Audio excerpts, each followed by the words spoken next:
A very good morning to all of you and welcome to the Sunrise Safari, where we will be coming to you live from two different African countries, here in Kenya and across in South Africa, on a walk with Tristan this morning. I hope you're all excited. For those of you that are new to this whole live safari deal, my name is Jamie. This morning Manu is on camera with me, and you can get hold of us using the hashtag Safari Live on Twitter. Questions, comments, whatever it is you happen to want to ask. Perhaps you want to know why we're not still looking at the secretary bird, and I can tell you the answer to that is simply, well, it was the most obliging secretary bird in the world, but it's just disappeared.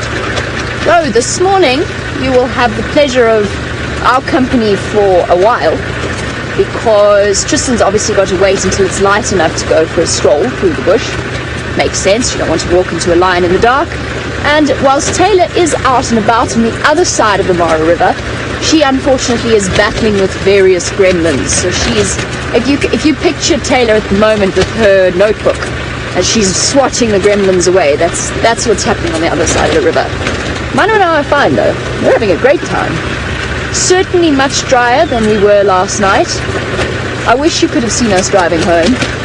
It was pretty hilarious. So Manu sat on the passenger seat, had the windscreen up, and Manu had the spotlight over the front because of course our headlights died, and it was pouring with rain. The rain covers were sort of positioned such that the rain wasn't completely pouring onto us, but it was kind of dripping. And then Manu had to hold the spotlight into the road in front of me as we drove along. So an exercise in team building, also an exercise in patience, because it took us 2 and a bit hours to get from where we finished the sunset safari yesterday to back home up to camp.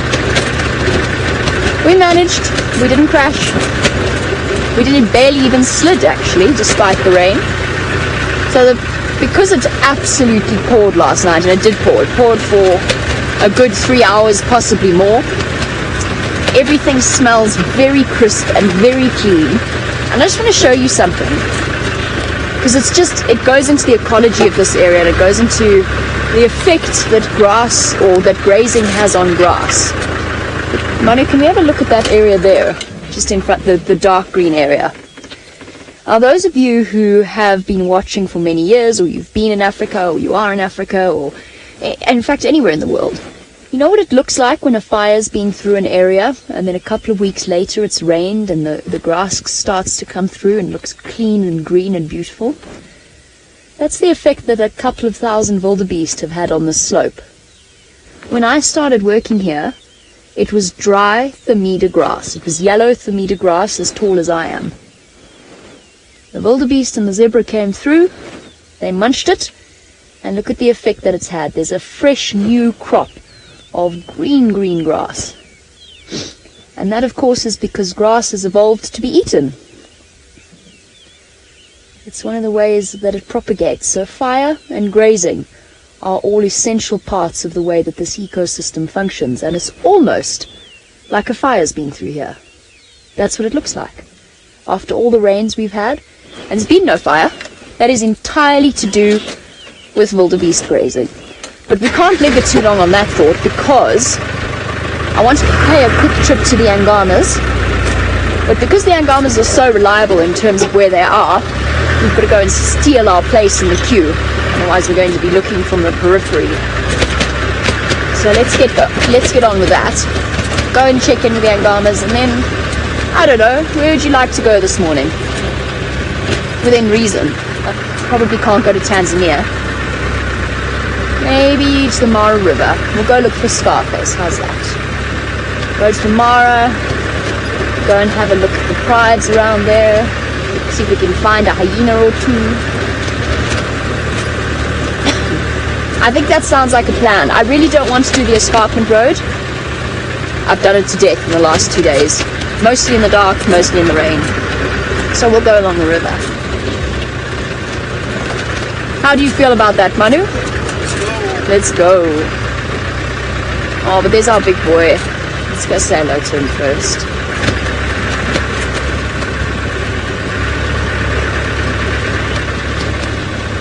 Oh, is he going to stop doing that? He is. Just missed it. That elephant bull was pushing the torchwood, or the balanites actually, it's not a torchwood, it's a different species. He was pushing up against the balanites to knock the seeds down. There's that big bull we stopped for. Was it yesterday? I lose track. A familiar sight to many of you, I think. We see him a lot on our way down this hill. There you go. Picking out the finest parts of the occasion. Oh, look! Little mini-me on the right. Wow, little one. You've got some growing to do. How's that? 40+ year age difference. Right there.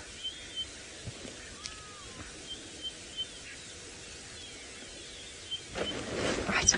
Well, since the other elephant's no longer pushing against the balanites tree, let's get a bit closer. Provided I can find first gear. Well, we'll settle for second.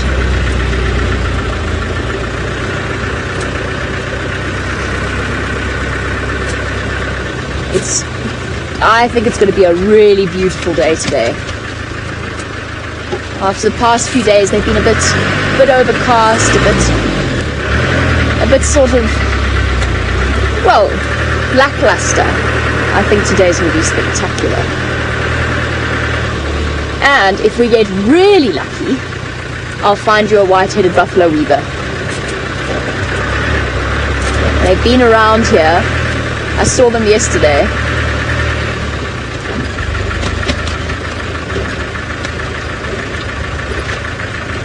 Lara Moore, I actually couldn't agree with you more. You say that your favorite colors are these golds and these greens. The color scheme of this particular area is breathtaking. Here we go. Let's stop here for a little bit and enjoy some peaceful elephant company. I can see that everybody's found the Angamas already.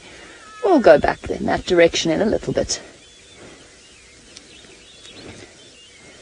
While we enjoy a sunrise here in Kenya, I believe that Tristan, Sebastian and Rexon are doing the same thing, but on foot in South Africa.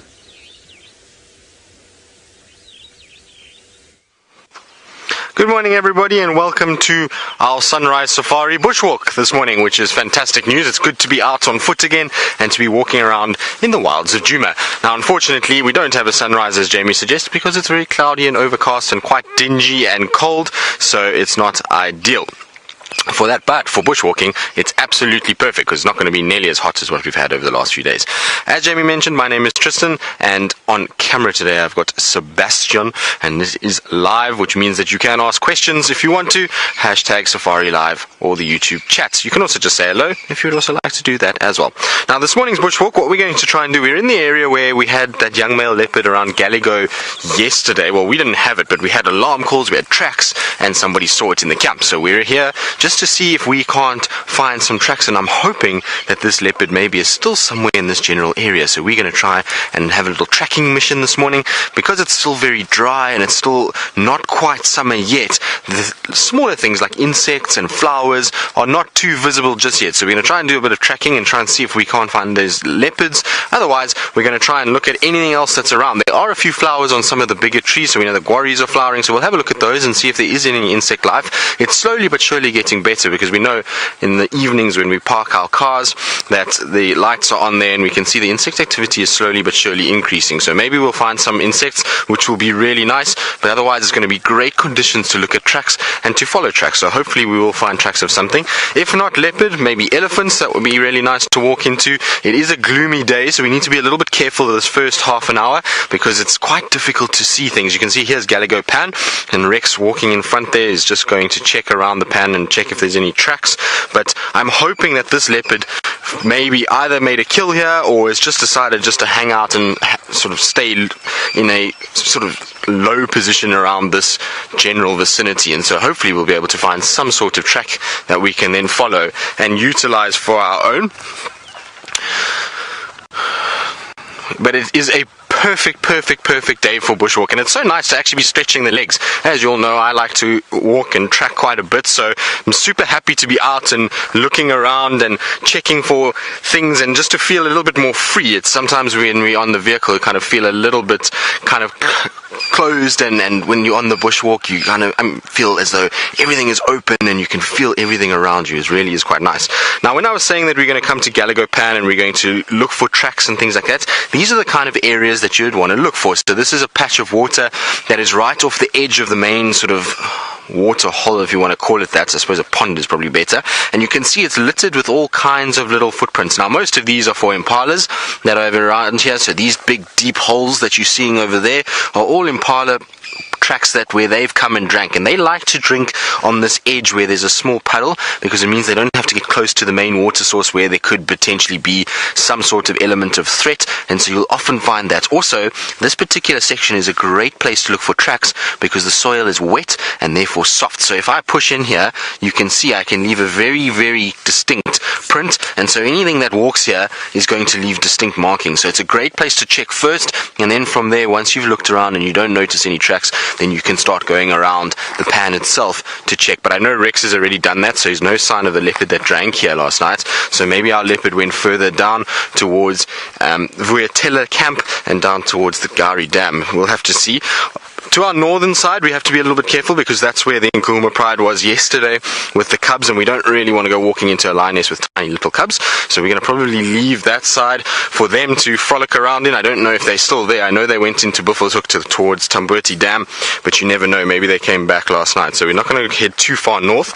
Like I said, I don't want to disturb that den site. I don't want that female to move her cubs, and at the end of the day, this is the first time she's had cubs that we know of, and it's the first time that she's going to be denning, and so she'll be a lot more nervous about those cubs and a lot more kind of protective of what's going on, so we don't want to stress her in any way.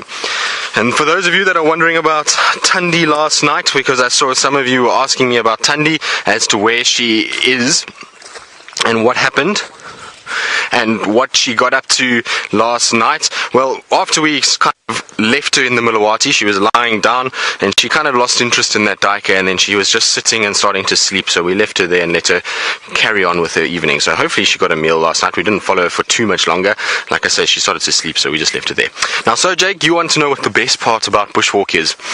I think just that feeling of being completely free. There's nothing around you. You just have nature all around. You can breathe in the air. You don't have the noise of a vehicle. It's quiet. You can hear all the sounds as you walk, and you really immerse yourself in what's going on around you. So you're looking for tracks, and you've got to be so much more aware of your environment. I don't know, it's just something about it. There's a nice atmosphere when you walk. You can smell the smells. You're not smelling vehicle fumes. You're smelling dust and the smell of leaves and any little sort of bits of dung that might be around. Those things will all help with your kind of senses. So all your senses get unlocked on a bushwalk, which is probably my best thing. And viewing animals on foot is a very different thing and very exciting when you can get it right. So I always like to do it, and sometimes like to test my kind of approaches on the more skittish animals. So a lot of the time we don't do approaches on antelope species, but bushwalk is always a good thing to try and get, you know, especially if you haven't done it for a while, is to try and approach things like impalas and nyalas and giraffe and those kind of things, because they're very aware of their environment, and if you can approach them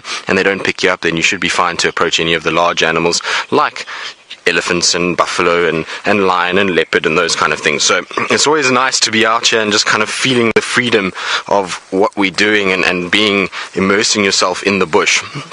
Now, where we are here is, if you have a look down this drainage line, this is where the last time that leopard was seen, was coming out of Galago camp and down into the drainage line. You can actually see some nyala just on the top of the ridge going towards Galago, so they like this area, and this is why a leopard will love to be here. You can see dense, thick areas, lots of different sort of levels of terrain.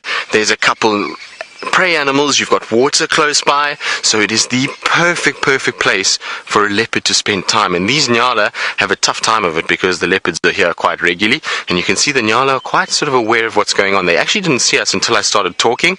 Once I started talking, they could then hear where I was. Right, we're going to try and see if we can find tracks for this leopard, but while we do that, let's go back to Jamie and the Mara as she bumbles about. Because we're about to get to the Angama sighting. Might take us a little bit of maneuvering this way, that way to get a proper view of them, but let's go see what we can do. And then we'll go off in search of other things somewhere where no one else can find us. But they're in exactly the same place they always are. The Angama pride, of course, 4 females, 13 cubs, hopefully, still, I assume. And they like to live in this dried up riverbed. Well, it's actually not so dry. Looking down now after the rain, it looks like it's been flowing. But it's the wonderful thing about lions with cubs of a certain age. They tend generally to be quite easy to find. You saw that with the Nkuhumas years ago, when those cubs were tiny, 2 years ago, when they were tiny, and we spent almost our entire time around Gowri Katlan, essentially camping out there, finding them around that side. Let me just say hello to the ranger, who's making sure... No, he's not, he's having a nap in the sun. Good morning. So, essentially, what they do... Oh, not so cute, that's a buffalo. Oh, they killed another buffalo. Yeah, Angamas are doing well with buffalo for lion pride that aren't meant to. When I first got here, I was told that the Angamas don't hunt buffalo. It's the second buffalo kill I've seen them with.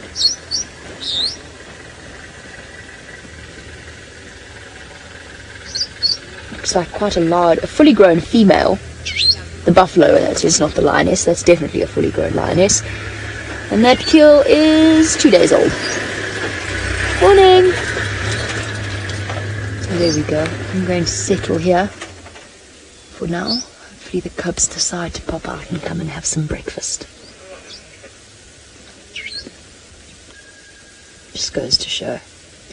People make strange assumptions about animals at times. Oh, that smells delicious, doesn't it, Manu? Doesn't that just give you a burning desire to eat some breakfast? Yum! Okay, that's at least a day old, judging by the scent that's wafting over us. Oh, it's not too bad. What are you trying to do, girl? Just trying to get to one of the more edible parts of the buffalo. Buffalo skin is exceptionally thick. For those of you that are watching these safaris, perhaps for the first time, it's no easy feat feeding off a buffalo. It actually takes serious effort if you watch the way that lions eat. And typically getting through the skin is quite difficult for them. They have to go for, well, generally they'll go for the softer areas underneath the tail or the armpits and the face. And then once they get to a certain point, you know, that skin, the connective tissue that holds the skin onto the rest of the body is very, very strong. So it involves a lot of tugging, pushing and pulling to get to the muscles and the meat underneath.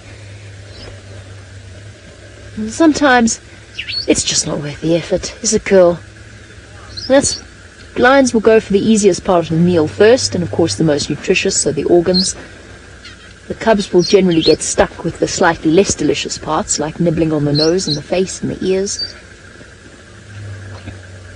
And from there, they'll eat their way around the hindquarters, the ribs, and the shoulders. They generally don't bother with legs. And their teeth adapted for the way in which they have to feed as well as hunt. And that very, very serrated tongue also helps to peel away the meat from the bone. And what she's doing there is instinct. So one of the things that lions don't like to eat is the stomach contents of the buffalo. So they'll pull that out first, and generally during the chaos of the feeding, the stomach contents will basically spill out across the grass. And if you watch lions in these sorts of areas, they'll spend a lot of time instinctively covering that up. And whilst I don't think it does much to cover the scent, I think that's the idea behind it. Leopards will do it too, and your cats at home would do it as well. Also means they don't have to roll in it.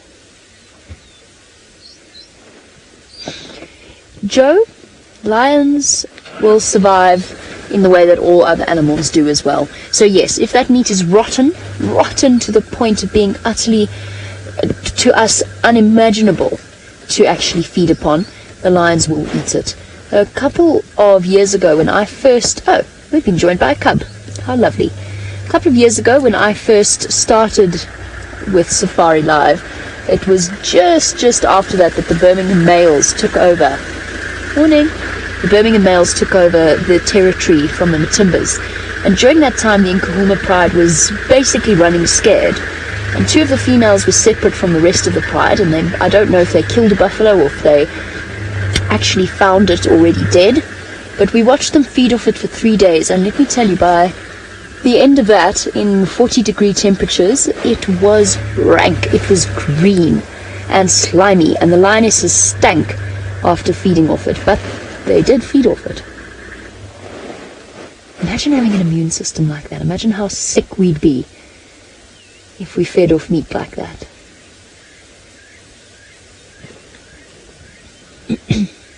We, of course, have become accustomed to our very sanitary way of living when you compare it to these sorts of creatures.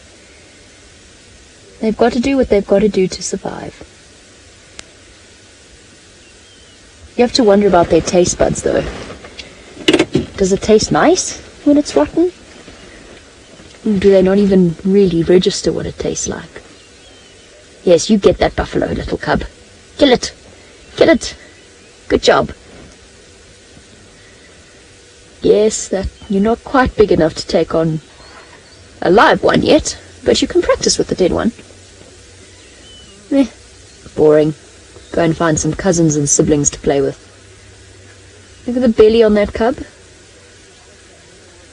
If it eats any more, that belly's going to touch the ground. It'll have to roll around.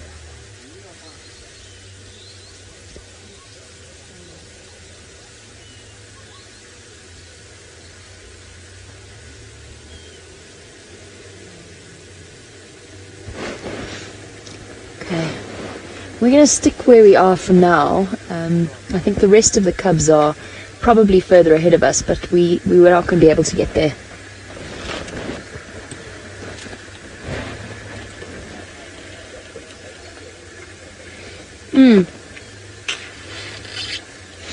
Michael, that's a good question. So Michael's question is, I should probably go over this shoulder, but let me go like this.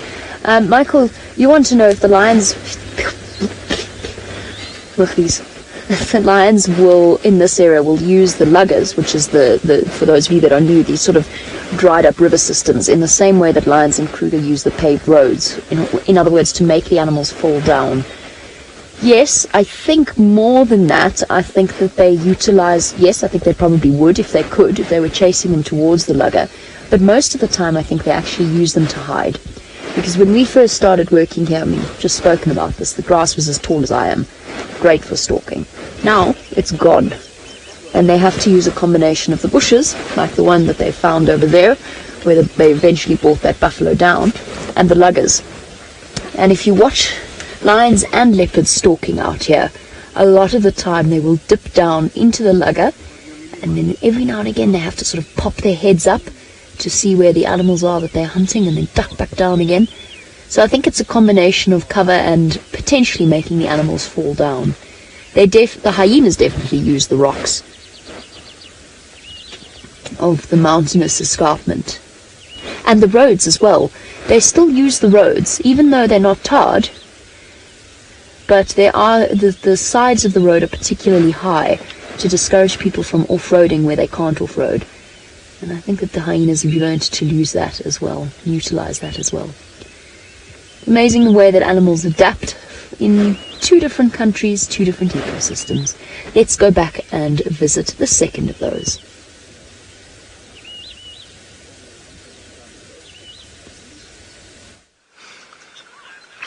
Well, we've come across the tracks that I was hoping to find. So you can see very faintly in amongst the sand here is a track for a leopard. So we've got the toes that are over here. 1, 2, 3, 4 toes. And then the back pad that comes around the back with 1 lobe, 2 lobe, and 3 lobe.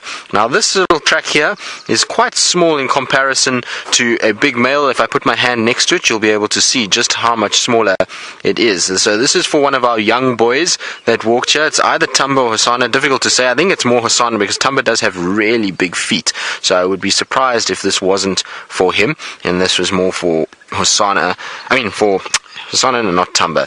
Now, the reason why I know it's a leopard is obviously the 3 lobes at the back here, these 1, 2, 3, that indicates cat to us, alright, so that we know is a cat. Here in the front, if you look at the toes, and probably this toe is the best example, up in front here it's very smooth, there's no claw mark. If this was something like a cheetah or a hyena or something like that, you would get a little flick like that, which would indicate, maybe a little bit bigger, which would indicate this has claws, and therefore it wouldn't be a leopard. So we know round toes, no claw mark, 3 lobes at the back, and also the roundness of this track. If we look, it's got a very circular shape to it, which is very typical of male leopard.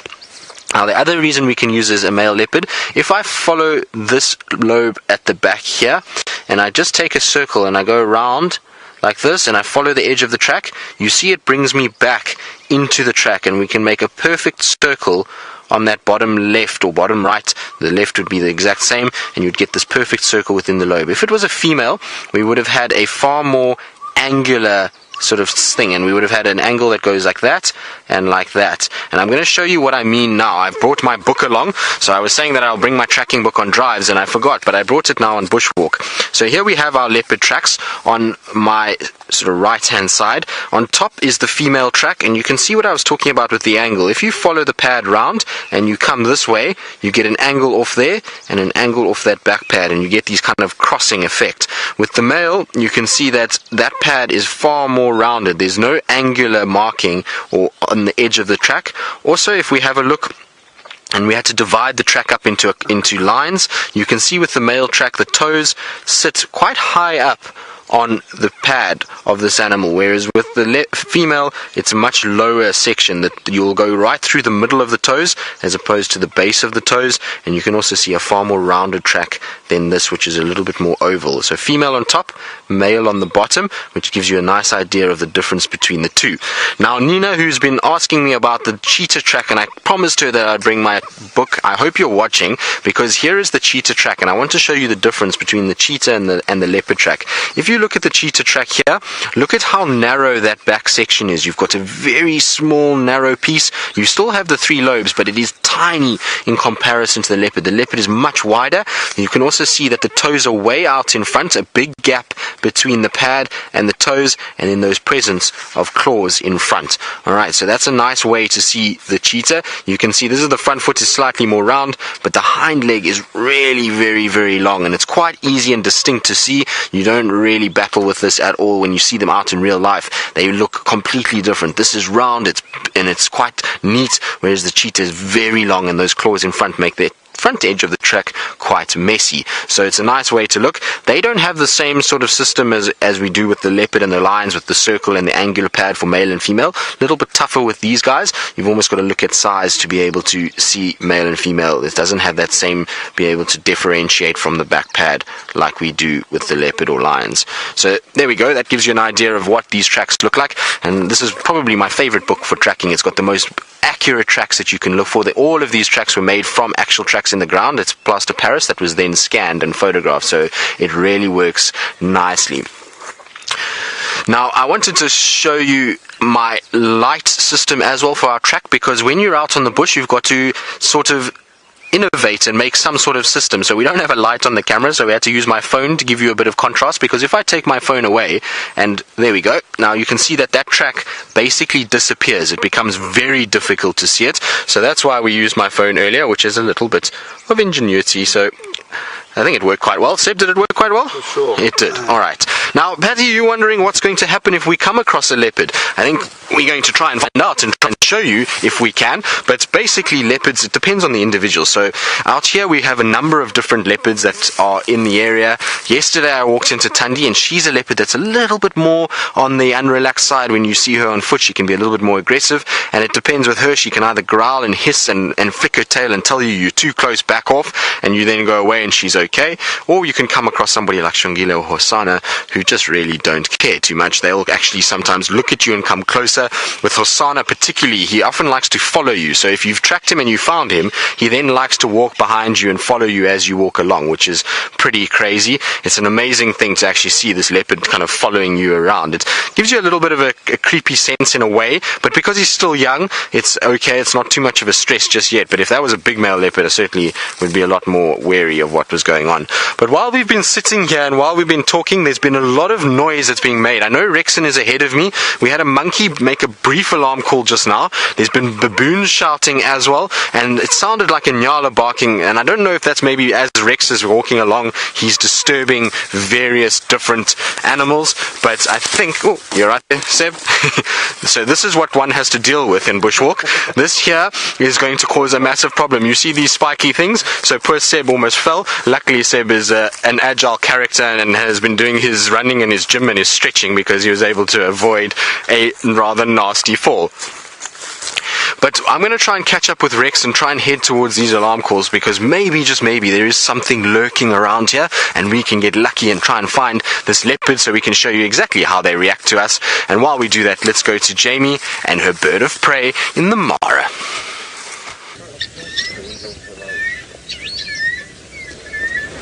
Of course, the presence of something as large as a buffalo will attract all sorts of scavengers, including birds of prey, not necessarily just vultures, but also things like tawny eagles.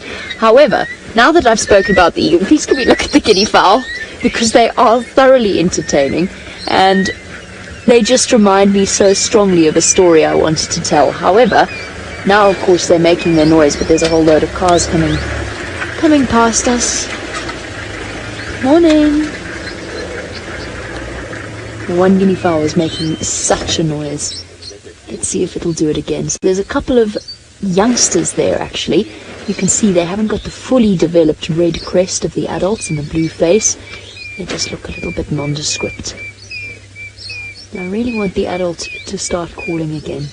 Highly underappreciated birds, I think. Look at them.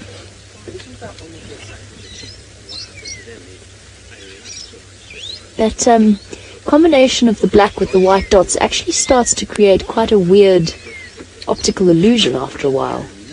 It starts to blur. Running along like little dinosaurs. Now, unfortunately now there's too much noise around us for us to actually be able to hear the call. But essentially, guinea fowl make a sound that goes something like this.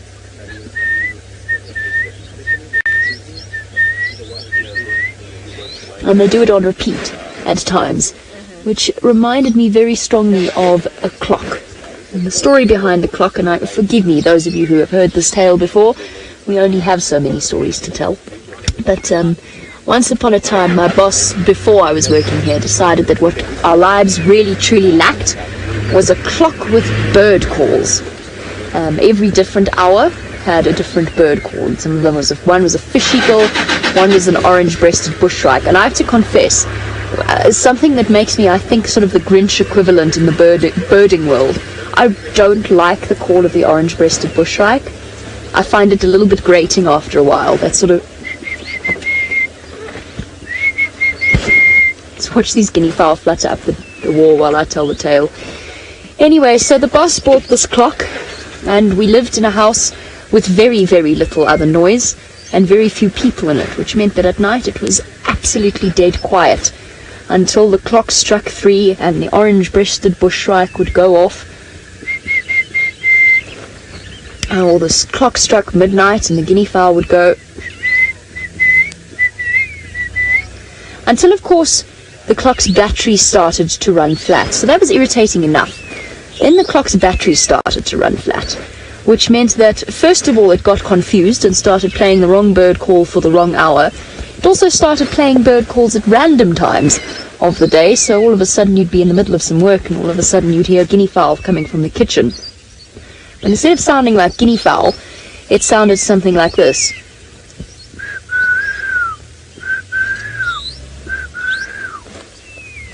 Very sad, very deep. The coffee, tea and me call of the orange-breasted bushshrike sort of went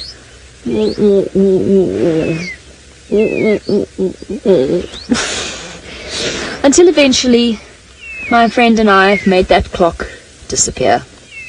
And disappear it did. Until it made a miraculous reappearance. I don't know how my boss found it, but it made a miraculous reappearance and followed us back to our camp. So there you go, that is the tale of the bird call clock. I'm sure it works for some people. For us, it nearly drove us completely up the wall. Nice idea, in theory, but in practice, especially with something that runs on batteries, no, not so much. Bye-bye, guinea fowl. Thank you for keeping us entertained. I feel that your beautiful call is much nicer than that of a artificial clock.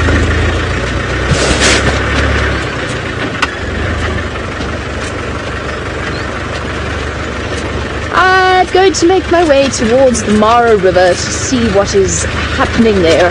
While I do that, it sounds like, as is true to all form of all presenters, Tristan is playing with some poop.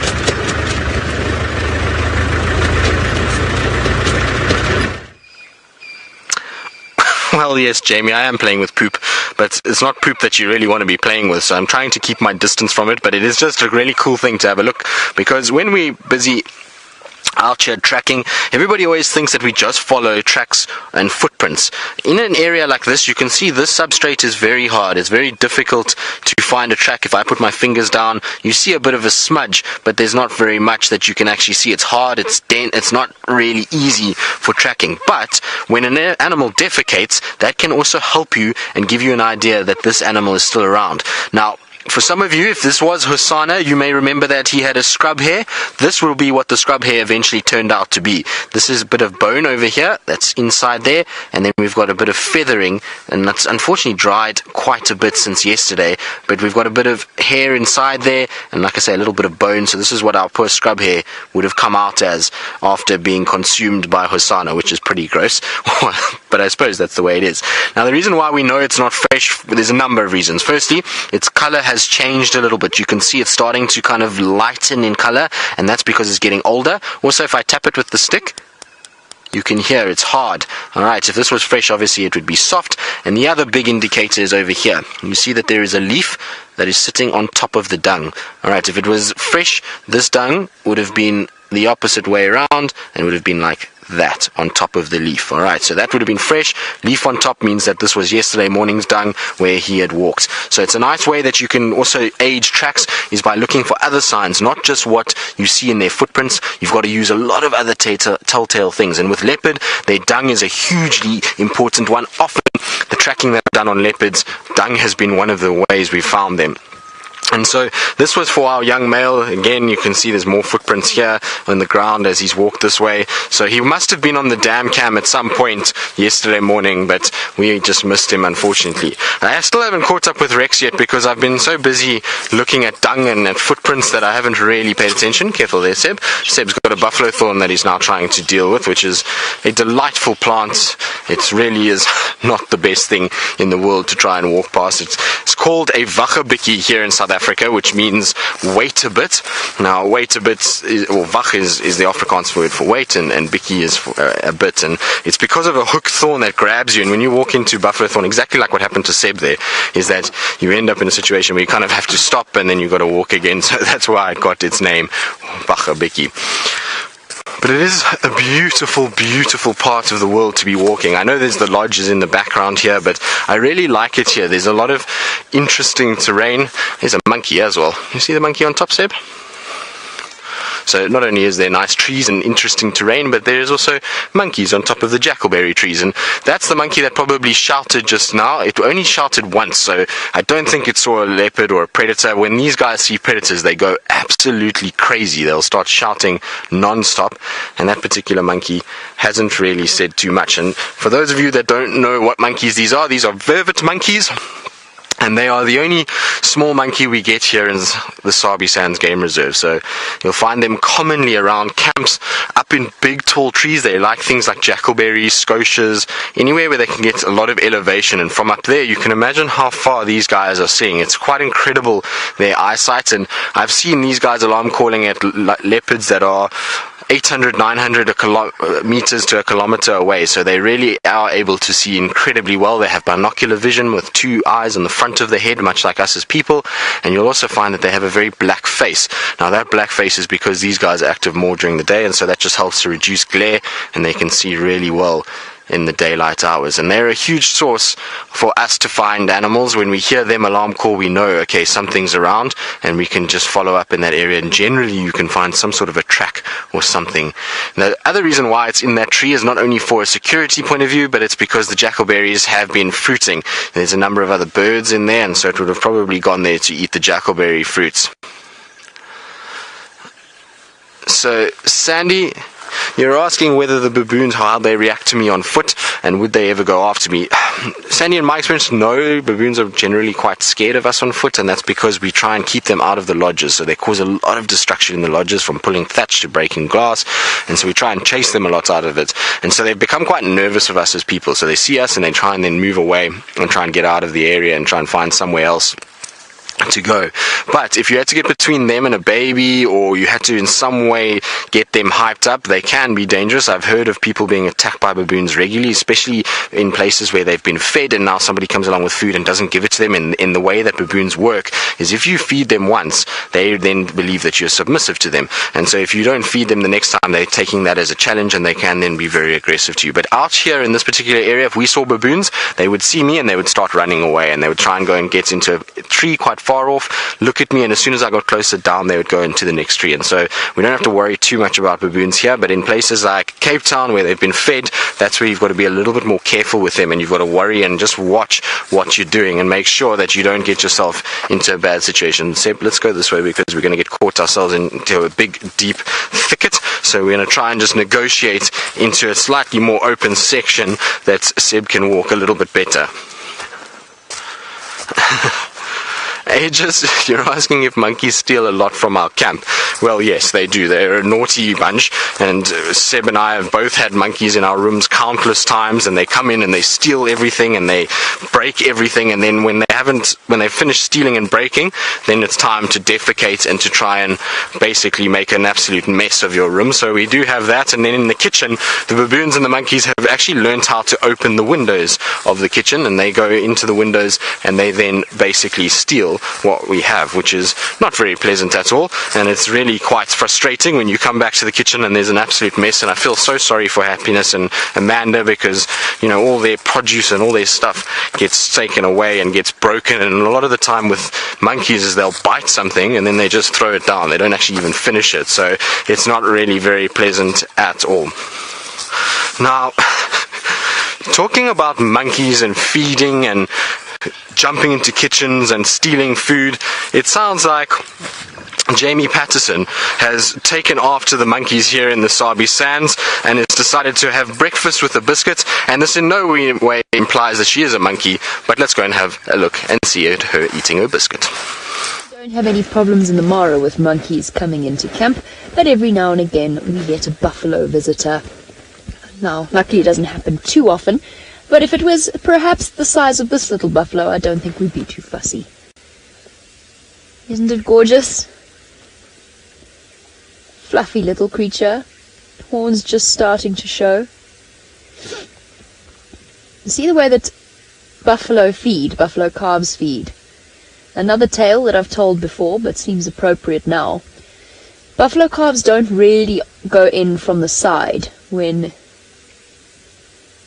Oh, by the way, I put my biscuit down in order to be able to talk to you, so just in case you were wondering. I was munching a biscuit, but it also tastes a little bit like the contents of our cooler box, which is slightly off-putting. Right, so our little buffalo feed from behind the mothers generally. They don't often go around the side. And what that means, if you're hand-raising a baby buffalo, is you should beware of them head-butting. All babies, especially baby ruminants, will butt their mothers in order to stimulate the milk production. It's just like kittens with their claws coming in and out, kneading the mums, or like little rhino. They butt the mothers to sort of stimulate the milk. And a friend of mine, a reserve manager, raised a baby buffalo, and he had to be very, very, very careful when he was bottle feeding it. due to the extreme danger of the buffalo coming up behind him if it wanted more and butting him between the legs. It is such a cute little buffalo. Cool thing about them, when they suckle, I suppose it applies to most animals of that sort of nature, they've got 2 tiny little teeth, and when they suckle they put their tongues over their teeth so that they don't hurt their mums. Again, reason I know that was that same little buffalo calf used to come up and grab your finger if you weren't watching. It was very sweet. Its name was Patsy. Patsy the buffalo calf. They tried to release Patsy once again, but Patsy didn't take to the rest of the buffalo herd, or the rest of the buffalo herd didn't take to her. So Patsy was given 2 sheep to keep her company before finally reintegrating with the rest of the buffalo. How those sheep didn't get eaten by a leopard, I will never know. But they didn't. This poor little buffalo, all it wants to do is have a drink, and all Mom wants to do is keep moving. There you go. You might have caught Mom at a good time now. Nope, she's still not still. Mom, wait, come back.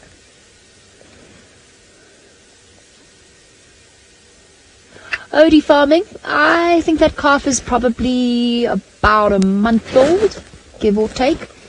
They grow very, very quickly. It might even be younger than that, but I don't think so. No, I would say it's about a month, maybe a month and a half old, would be my guess as to exactly how old that little one is. I'm going to do it. I'm going to brave, it's calling my name. I brave the rest of our... Aw, that was a poor effort on my part.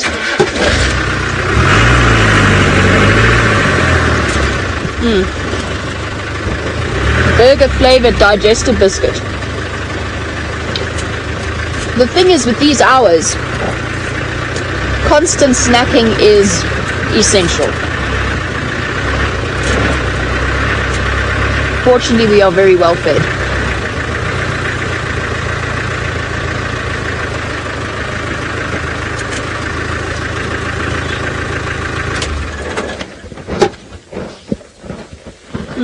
Probably. Give me 2 seconds. Have a look at the buffalo quickly.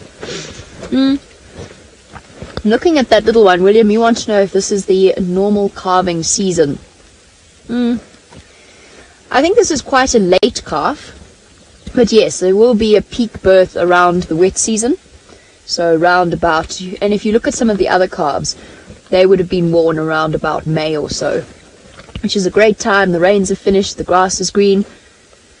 And I suppose, which would definitely support the survival of the little calves, would be the fact that the migration tends to be around here at this time of year.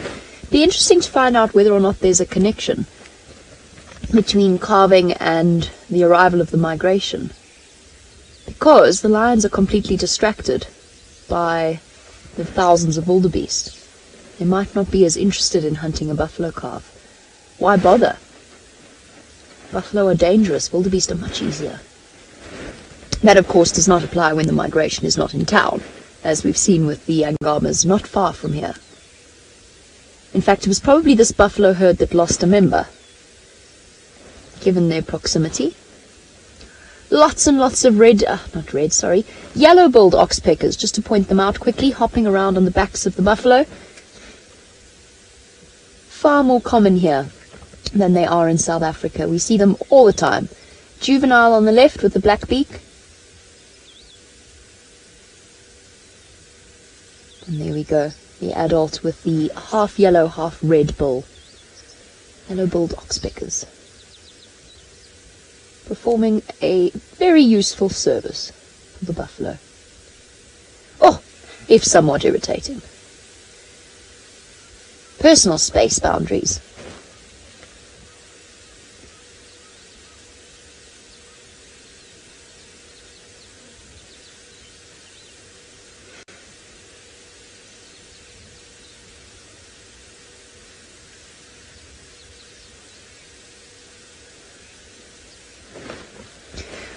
Michael, we saw that little buffalo calf earlier. It's now kind of hidden, and also there it is. Oh, just popped out. Hello, little one. Michael, you want to know what age the buffalo horns will start growing in the little calves? The growth starts almost as soon as they are born, and they start to protrude. That's a slightly older one.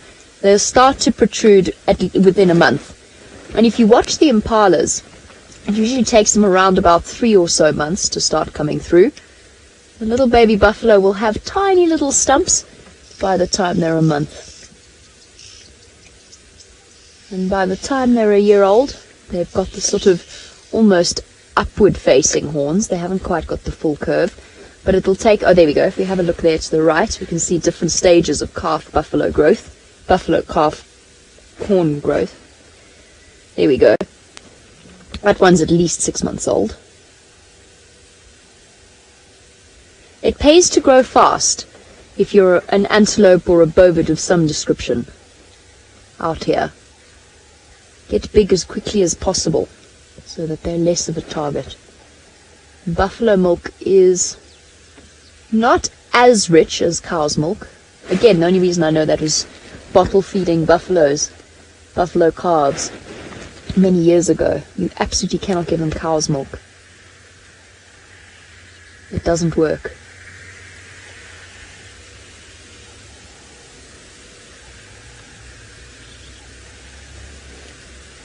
Look at that guy at the back there.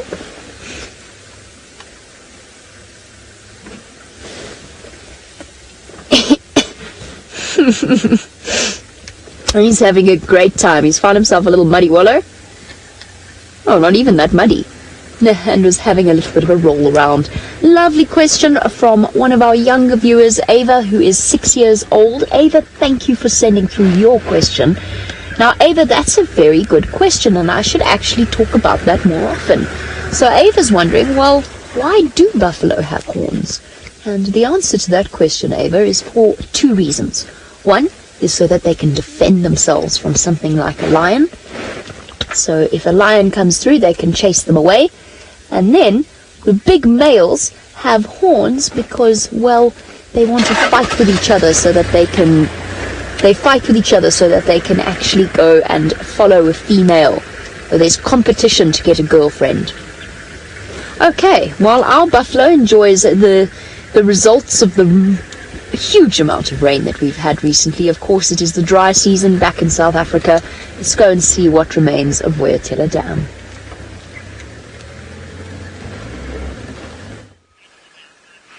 Well, we can see that Gowri Dam is dry, and when it's dry like this, it brings about opportunities for lots of different things. So you can see just on the left there is a dead grasshopper, and that is being slowly but surely consumed by ants. You can see a few of the ants crawling around and going to town trying to dismember this grasshopper, and slowly but surely there will be a bigger build-up of them, and they'll start to, like I say, take off legs, and then the wings will come off, and each one of them will have a job to do, and eventually they will consume that entire grasshopper, which is really quite amazing. It's incredible to watch ants move around. Now, I know a lot of our Kenyan crew members have experience with ants at the moment. They all got safari ants in their tents, and it is amazing how efficient ants can be. They come in and they just clean house, get rid of everything, and then out they go again. So it will be a very similar effect here, as these grasshoppers will be going into this. I mean, these ants will go towards the grasshopper and just break bits off and then consume it, and you can see the frenzy of activity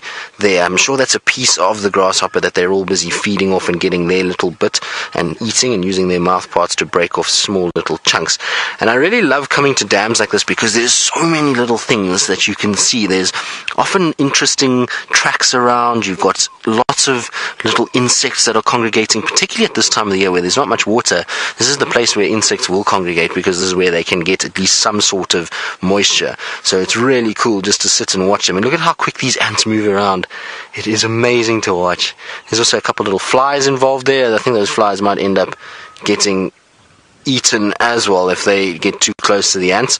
They look like little biting flies, but I can't see very nicely. They are minute, and it's only because Seb's got a very fancy camera that can punch in so tight that we can actually even see what's going on. I was trying to look at what flies they were just now, but very difficult. But there you can see how the grasshopper is still whole, and it will eventually, like I say, be dismembered completely by the ants, and there will be nothing left. And if they don't get the job done, maybe one of the birds that comes around here, so something like a hammerkop or one of those, will then feed off it and eat that.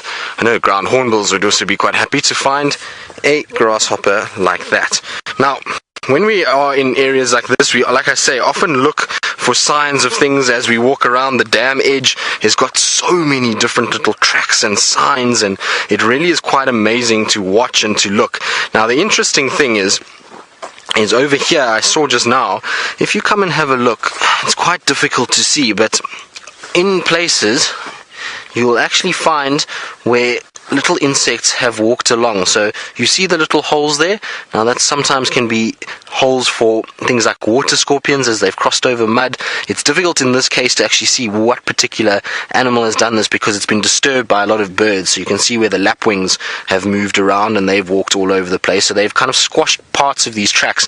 So difficult to see. But then you can see little striations of flies where they've walked, which is really cool. And I was hoping to find indication of where a potter wasp had been here. So we get these wasps called potter wasps, and they'll come and they sit, and then they just like harvest, and you get little markings much like that are from where the potter wasp has come and just scraped up bits of mud to be able to go build its nest. So I was hoping to find some of those, but it doesn't look like there are any signs of the potter wasp being around at the moment. But it is really cool just to see all these different tracks that we get here.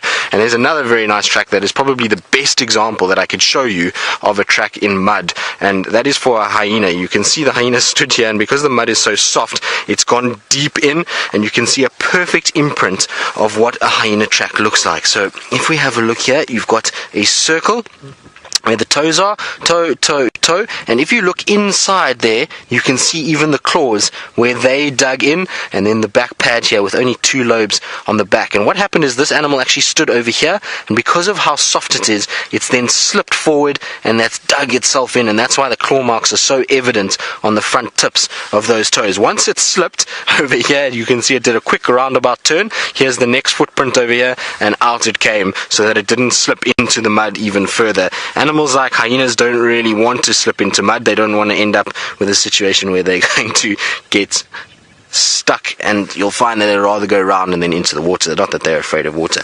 And what have these guys got over here? You see there's some ants in the middle of the track that are busy pulling something. It almost looks like a little inchworm that they've got. What is that?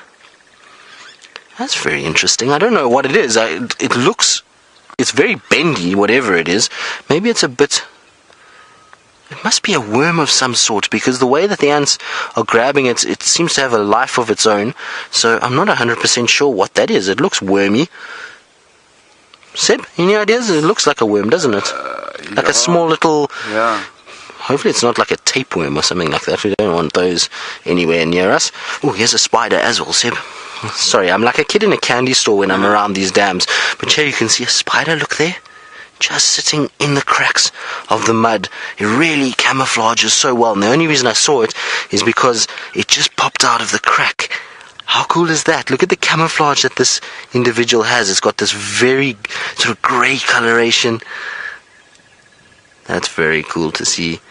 And I remember these being, I think these were wolf spiders that we found in the cracks of the mud. I remember around Ingwe Road, we were jumping on the mud there, and Herbie was showing me how when you jump on the mud, hundreds of spiders start crawling out. And I seem to remember they were wolf spiders, so I'll just have to go back and have a double check. So the one thing about not walking for a while is that you tend to forget a little bit about your insects and those kind of things. Also, it's been winter, so we haven't seen too many of our insects, and so you've got to kind of go back and rethink about everything as we go. But At this stage, Gowri Dam is looking rather bleak, so as we kind of walking along and I'm checking on the sort of tracks on the edge, it's amazing to see just how small this dam has gotten. You know, we'd often drive past it day to day, but when you really come down to it and you get to here, you can realize that this dam is as low as it could be. In fact, I don't see it making out this winter. I'm sure it's going to dry before we do get rain, but imagine this dam when it is full, how incredible it is. All the way around us would be water, and where I'm standing, the water would be over my head. I remember coming to this dam in 2012 before the dam wall broke, and this was just one big solid mass of water all the way up towards the lodge, hippos being all over this place. It really was quite amazing. So hopefully we one day get back to that, because it's a little sad when you see the dam looking as it is now, and this is probably a big reason why we haven't seen too many elephants around the lodge lately, is that there really isn't enough water to sustain a very large herd of elephants. And so I was talking to Rex, and he says they reckon they're going to start pumping the pan over there in the next little bit, just so that they can compensate for the lack of water here at Gowri Dam. Now, what I also want to look for while we're here is, because we've done hyena, we've looked at a cheetah, we've looked at a leopard, but I'm pretty sure there should be lion tracks here from the Birmingham boys from yesterday. So I'm sure they did lie somewhere in this particular area and they did drink. So I just want to make 100% sure and check around here. There should be some sort of sign of them. I believe from pictures that I saw that they were in this general vicinity. So it would be nice to see their tracks. So I'll have a look for them and try and just check around and see if we can find a track for a lion, because it would be nice just to have a sort of size comparison for all of them after seeing the hyenas and leopard tracks. Right, we're going to check around, we're going to look, hopefully we will find, and while we do that, let's go back to Jamie and the Mara. Much like elephants, buffalo are exceptionally fond of water, and you can see the guy covered himself in mud. There you go, he's moving, he's about to disappear. That was the gentleman that was rolling in the mud earlier, and Manu and I watched him coat his entire body with mud, rolling over and over and over until he has a proper protective layer of thick glutinous mud. I have to say, the sound effects as he stood up and then squelched back down into the mud were hilarious. Unfortunately, these buffalo have decided that they would very much like to be in this croton thicket. They're slowly but surely moving off. But I believe that there have been... What are you doing? Where are you going? I believe that the buffalo sightings on Djuma have been few and far between as well. Obviously not much in the way of food and not much in the way of water around during the dry season.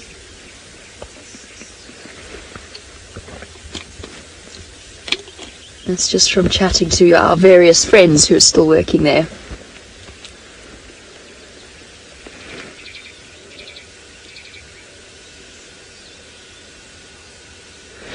Ask me, I've been thinking about this question for a while, because Final Control actually very kindly sent it through to me while you were with Tristan. So Ask Me's question is, it seems like the buffalo stare at the vehicle more than other animals. Is this true? And I've been trying to work out, because it feels true. It definitely feels that way, but I've been trying to work out if it really is true, or if there is more than, if there's another explanation behind it. It certainly feels like the buffalo stare at you very, very intently, and they continue to stare at you as if you are in that region of their space. Obviously, if they're far enough like they were there, they're not interested, but if you are driving through the middle of a herd, they do tend to stare at you, and they'll stare at you till you go away. So the question is it more than other animals? Definitely more than the predators. The predators, they are so used to vehicles, they don't care. They hardly even look up. Sometimes they don't lift your head when you drive past. But in terms of the prey animals, the sort of general game, I guess wildebeest stare at you just as much as buffalo do. So does zebra, if you're close to them. But I think that the buffalo's tendency to stay where they are rather than moving away from the vehicle is perhaps why it's got to the point where it feels like they stare at you more. Does that make sense? The buffalo have a very different approach to threats than a lot of the other animals. What they will try and do is, if they can, and that applies even to lions, they will try and intimidate them, and they will try and chase them if it's possible for them to do it. Provided they don't panic, in which case they start running off, they can actually form an almost impenetrable defense, even against something like a lion. Perhaps it's that difference in approach, the fact that they're just that much bigger, stronger, and therefore able to defend themselves. And then the predators and the elephants don't stare like that because they're so used to being looked at. They are so used to vehicles. And I guess also the intimidation factor when buffalo stare at you, because they've got a very intense stare, especially because they lift their heads up and they stare down their noses at you. I think that's my answer to your question, because it does feel as though buffalo stare more at us than the other animals. I think it's just the fact that they don't run away. There's some ellies and some topi. Let's actually stop here, because we've got a number of different animals, including those warthogs, which I really enjoy watching. Just while I'm sitting here, I can see, let's have a look at this warthog first. We've got some warthogs, we've got a topi on the right, They've been wallowed. Look at that warthog, look at his beard. It's been rolling in the mud as well. It's all stuck together. Hey girl, you've also been having fun in the mud.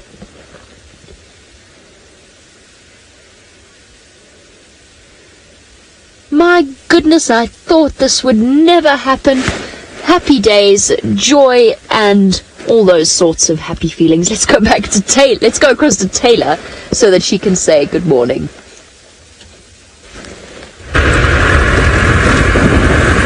Hello everybody, I'm Taylor and on camera with me today is David, and we're finally joining you after battling it out with many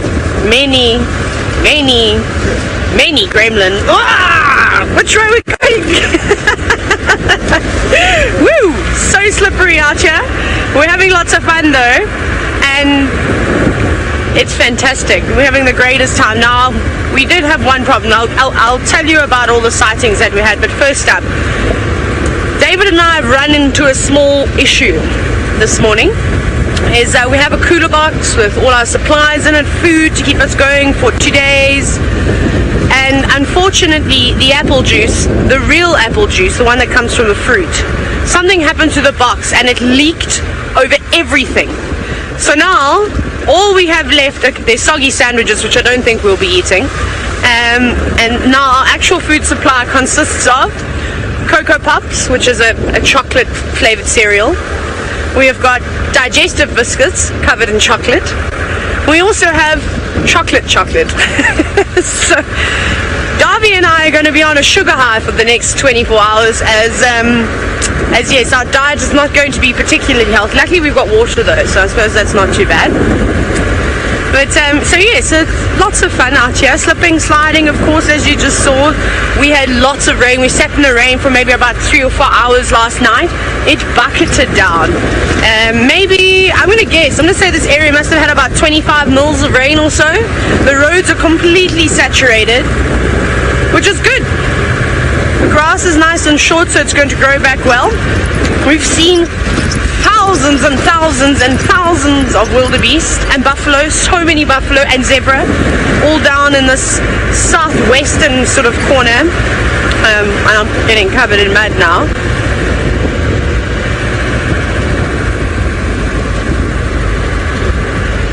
Listening to a question.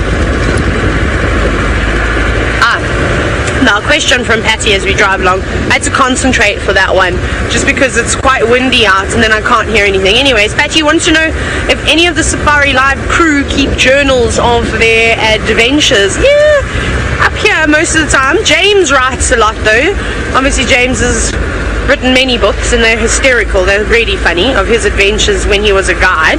Whether he'll write one about his adventures, you know, during Safari Live, I'm not sure. I think we provide so much entertainment and content for him to write about. It could be quite funny, actually, hey?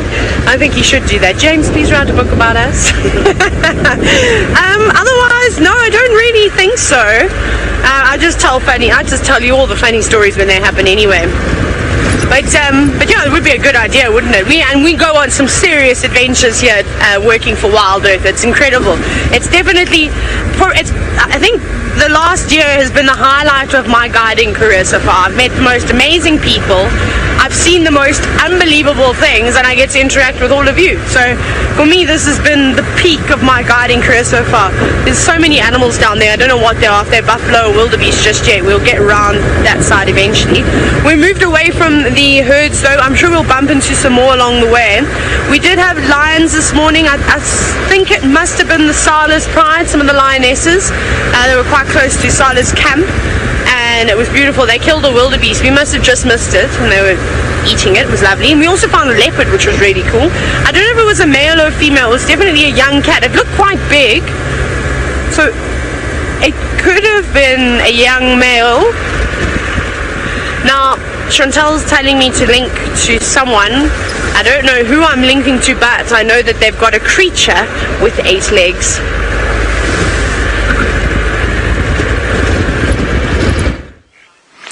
Taylor, you are linking to me and not the fair Jamie Patterson, and we do have a creature with 8 legs. It is a minute spider. You can see the grains of sand around it.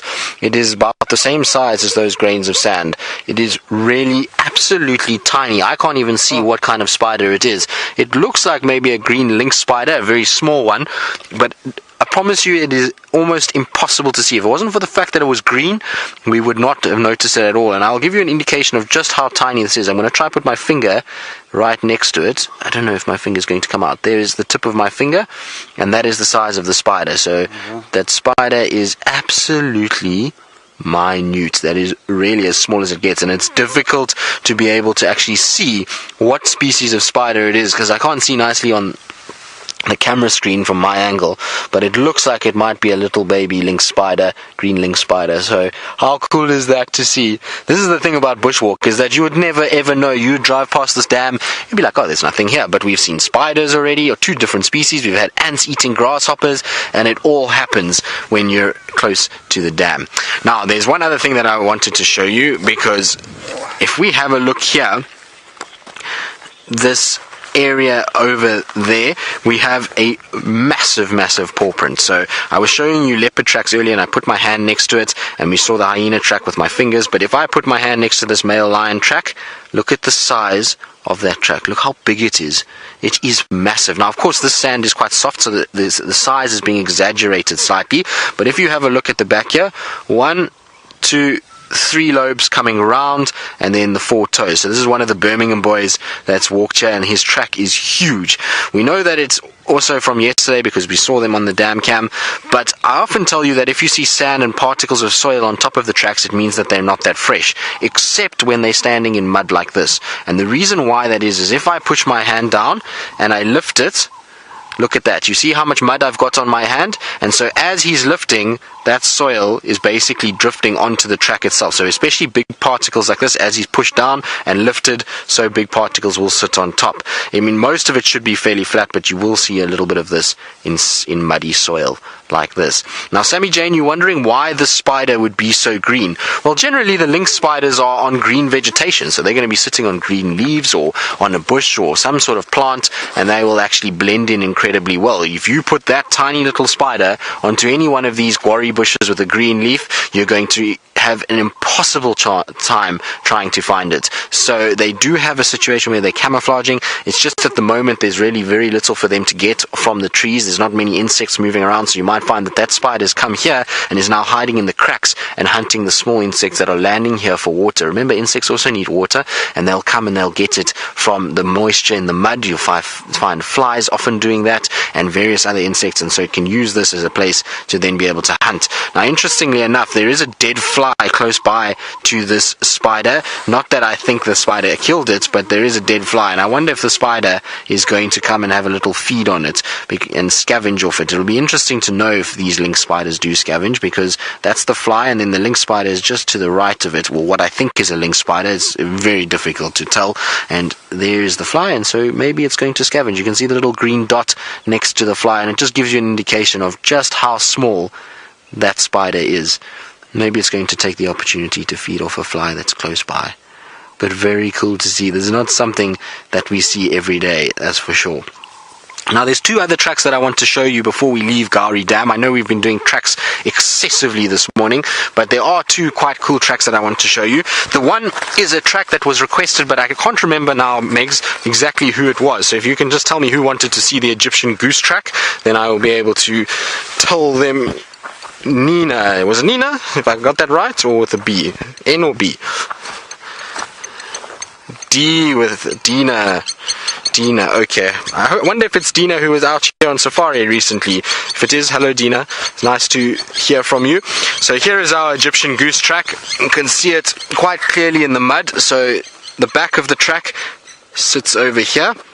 And then you've got the foot coming forward, or the toes coming forward, and you can actually see the webbing between those toes. So this is a really nice example of an Egyptian goose track. Toes 1, 2, 3, and then the webbing in between. You can actually even see this sort of pattern on the webbing on this closer edge. It's really quite pretty to see that. So this is where the Egyptian goose walked along, there's a track in the water, and then outwards onto the bank. So that's quite a nice Egyptian goose track that we've got over there, and you can see the size in relation to the lapwing. So these are blacksmith lapwing tracks going past the Egyptian geese, so it gives you a nice indication of size in comparison to the Egyptian goose. Remember, it's also in mud, so these tracks are going to be slightly bigger than what you see. Now, the last track I wanted to show you is a very interesting one, because it's not one that we probably see very often here on Safari Live. In fact, it's the first time that I will probably show this track since I've been here, and it is of a very large bird. In fact, probably one of the biggest water birds that we get out here, and it is that of a saddle-billed stork. Now, I've got to just try and find it again. We can see one of its feathers lying here. So there is a feather for the saddle-billed stork.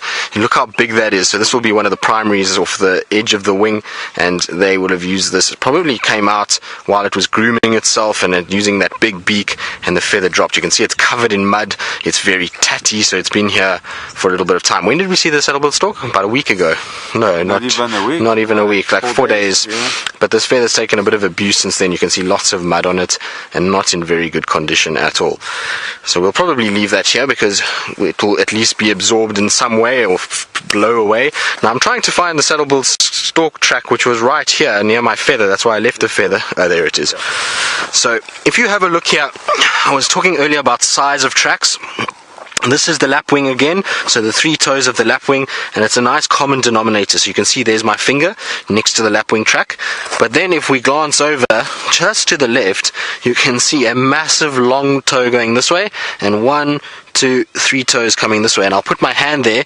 It is almost the same length as my hand. So that is the saddle-billed stork track coming through this area. You can see the little claws on the front, and this is where it would have been rooting around for various amphibians and terrapins and other sort of watery based food items that they can have. But how cool is that to see? That's one for those of you that keep a tracking logbook. I know there are some of you that do that. I'm sure that's a track that's not been seen too often while we've been at Safari Live. Right, onward I think we're going to go. We're going to cross the muddy desolation of Gowri Dam and head into the Mulawati and head southwards and see if there isn't any big grey pachyderms hidden in the Mulawati in this rather grey day.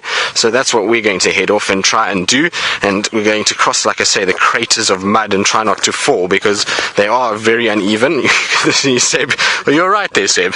We don't want you to fall there. You can see how Seb's feet are. So we almost had an accident, but let's quickly go across to Jamie before we do.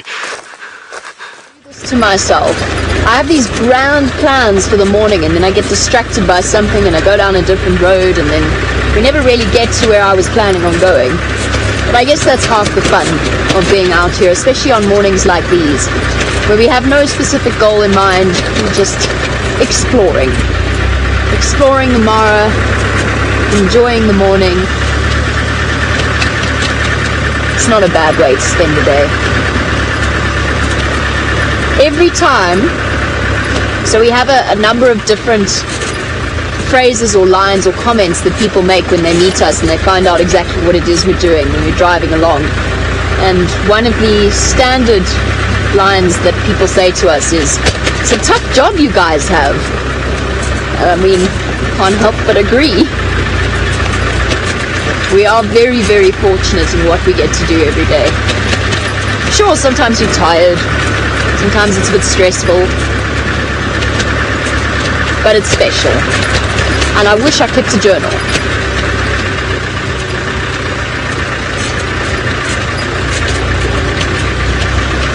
No, Donna, I haven't. Not yet, anyway. So Donna's wondering if if any of us have seen the white giraffe of Kenya.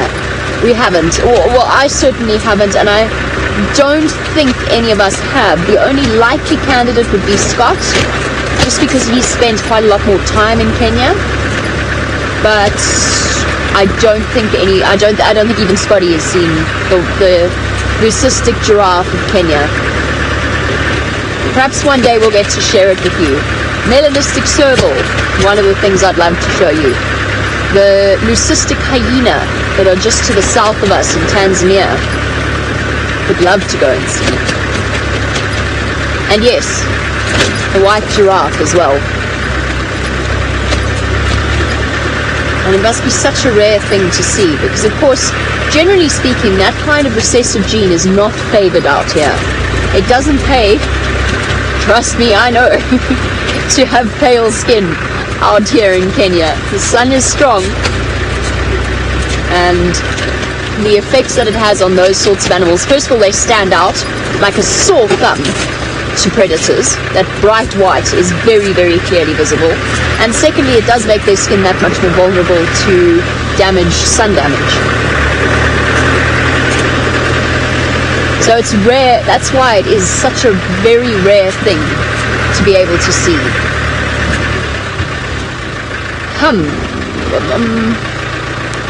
Okay, well, let's see if we can do this without going into low range. I might regret it.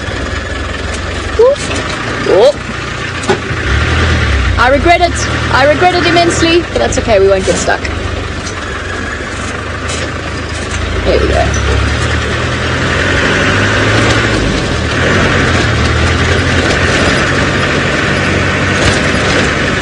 The sun is exceptionally strong here, so if any of you do come and visit, obviously, wherever you go in Africa, you should be careful with your skin. But particularly here in Kenya, I've noticed that the sun is that much harsher. And I'm really naughty, because I should be wearing my other hat. I just haven't quite figured out the microphone plan. But I would strongly advise bringing a wide-brimmed hat and back to 50 sunblock. Even for mornings like this, when it's still, the air is still cool. Oh, excuse me. Took me by surprise. The air is still cool, but the sun is strong. I made the grievous error of falling asleep in the sun in Diani. It was just such a beautiful day. I got out of the sea. I paid for that very harshly.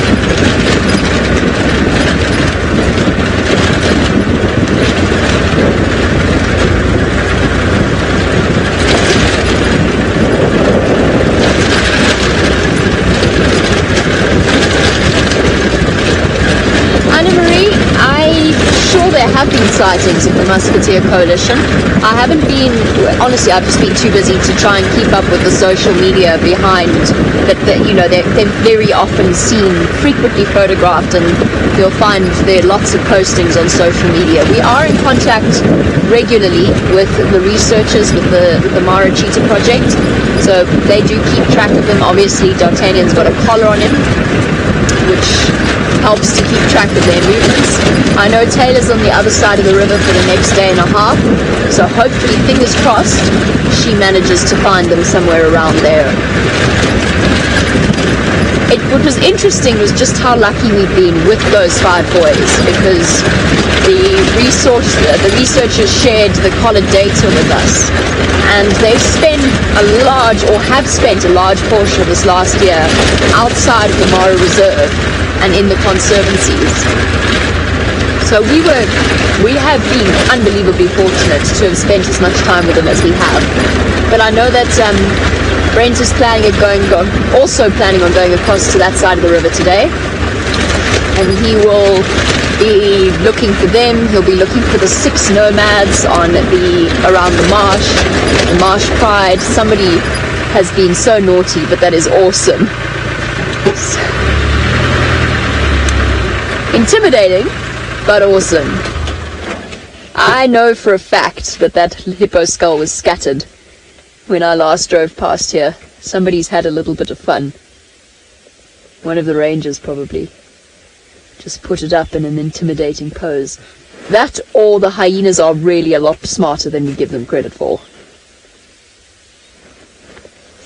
Cool, huh? Yeah. Landmark and a half. It was an old hippo, sure. Broken, damaged tusks.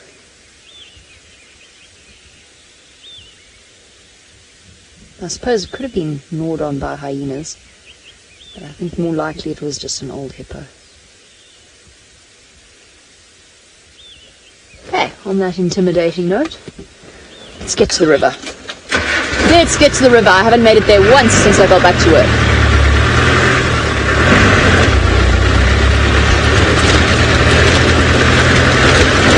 Okay, I'm going to continue on towards the Mara River. Let's go back to Taylor, find out if she has any updates from the other side on the said river.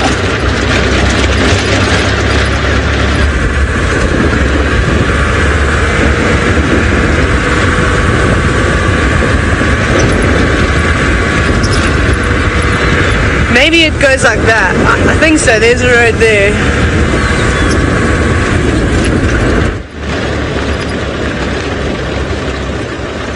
Oh dear. Nope, didn't work out unfortunately with Taylor. We apologize. She obviously did not know that she was live. It's just one of those things, figuring out exactly where we can communicate with final control and where we can't. Particularly, she is on the other side of Serena, far across on the other side of the river, so it's just logistics. It's hard to believe this is the same road where a couple of weeks ago you couldn't move along here without bumping into a wildebeest. Now they've all vanished.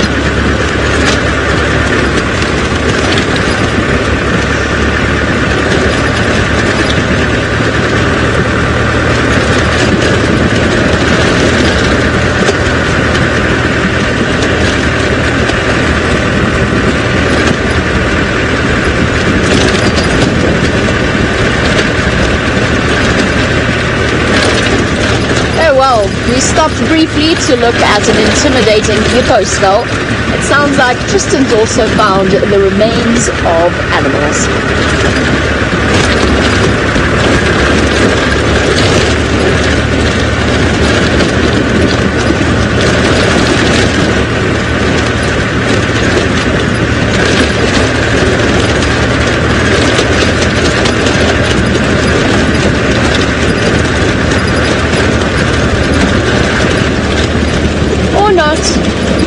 Or you could just stay with me. That's alright as well. Look, we'll look at another secretary bird. Why not? I feel like I must see about... How many secretary birds do you think we see in a day, Manu? 20? More? More. I think more too. Oh, by the way, we saw our serval last night as well on our way home. It was pouring with rain though. Serval and secretary birds. Don't think that's a bad thing to find regularly. Let's watch this one for a little bit. See if it catches something. One day, we're going to stop at a secretary bird and we're going to see it trying to catch a snake. using those powerful limbs to kick it. I still haven't even seen these famous cobras that everyone's been talking about. Black-necked spitting cobras that are jet black. I've seen photos of them. I still have not seen one. I always just seem to miss them.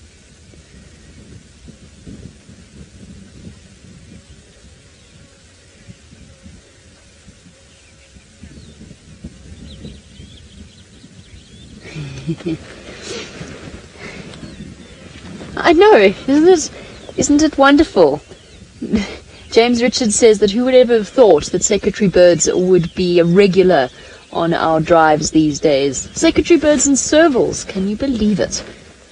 I mean, Keanu, the secretary bird, is practically a well-known friend of ours at this point.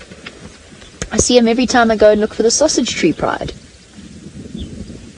It's a long story for those of you that are new to these live safaris as to why the secretary bird is called Keanu, and it has to do with Liam and his his fantastic view of the world.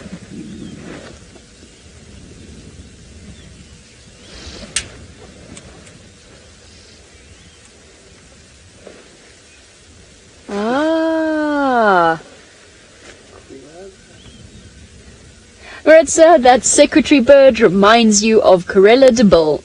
Ha ha. Very clever. Oh, stamp. Got something. Caught an insect. Oh, dropped it again. Whoopsies. That was very clever, Maritza. Corella de Bull. Absolutely.